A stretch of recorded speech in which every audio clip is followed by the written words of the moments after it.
is the FrizzFest. Y'all look so beautiful. But we gotta keep the show going because we got so much on the way. Both of the Alicia's. Soft and sweet and looking. I can kinda. There she goes.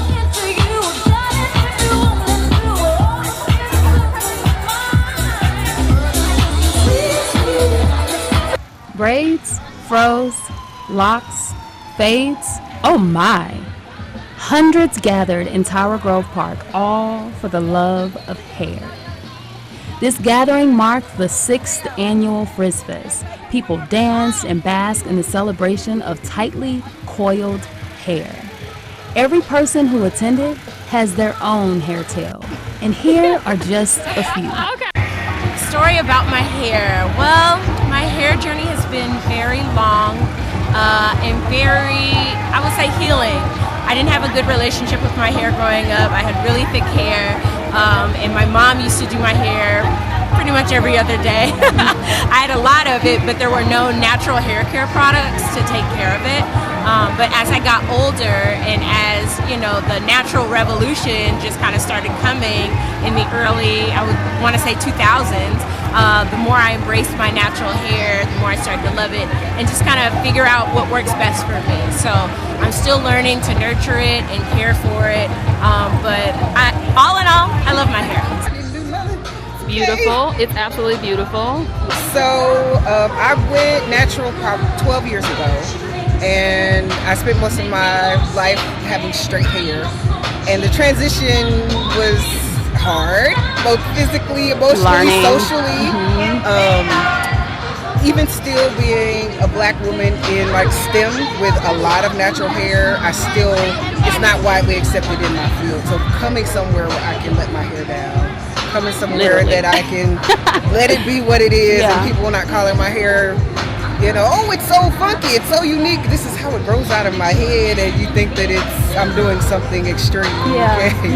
So it's nice to be able to just let it be what it is and then not feel like I'm doing something rebellious. Do you feel like you're still learning your hair? I think we understand each other. We know each other pretty well. I mean, she get on my nerves sometimes. I'm like, you in punishment, okay? What would you tell the little version of you? That how God made you is how He intended, and everything about you is perfect just the way it is. My hair, I went through so many different phases. Started off with locks and ended up cutting them just to stand in solidarity with my mom that's a breast cancer survivor. Thank the Lord, she's in remission. She's doing better. She now has locks, which is amazing. But crazy enough, I ended up combing out my locks, going back natural, and then my sister is now getting locks again. So it's been a whole, but our hair is so like crazy with everything. I went through so many different colors, green, pink. I did pink for my mom breast cancer stuff. I've had every color. I love it big, the froze, I love the locks. Like you see now, I did these braids, honey. Have you always been that way about your hair?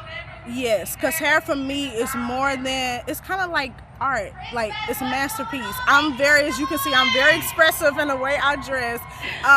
My personality alone is like a big personality, very, smiles all around. It's just when you look good and you feel good, and then that hair is like that cherry on top.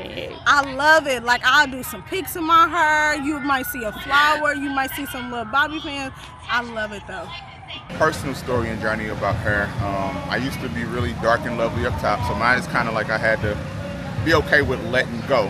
And I was very comfortable, like having my hair having dark hair. I would go to the barber shop every 2 weeks and then get a lineup in between weeks. And I came to the point where I had to. It was thinning up top a lot, so I decided to go bald. And it wasn't a crazy attachment.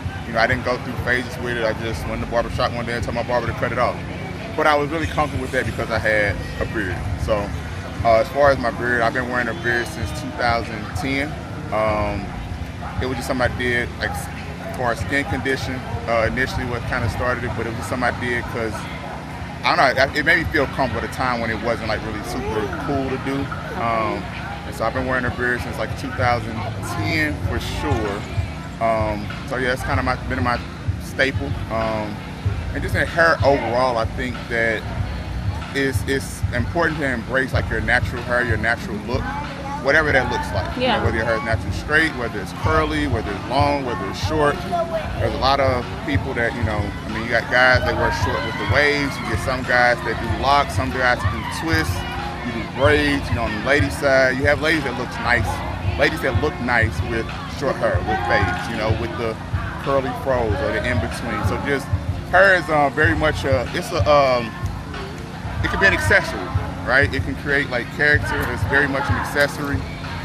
It can, if you use it how you choose to, it can help, you know, define your image, your look, but it also cannot ultimately define you, you know, if you experience situations where you don't have the hair that you want. So overall, hair is definitely a major accessory, probably like the #1 accessory. Before you put anything on, you got your hair.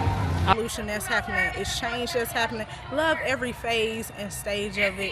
Beyond with makeup and all the different enhancements that you see, the lashes and different stuff, that's fine. I don't knock it. But at the end of the day, when you take all of that off, love who you see and what you got naturally that God made. So love you.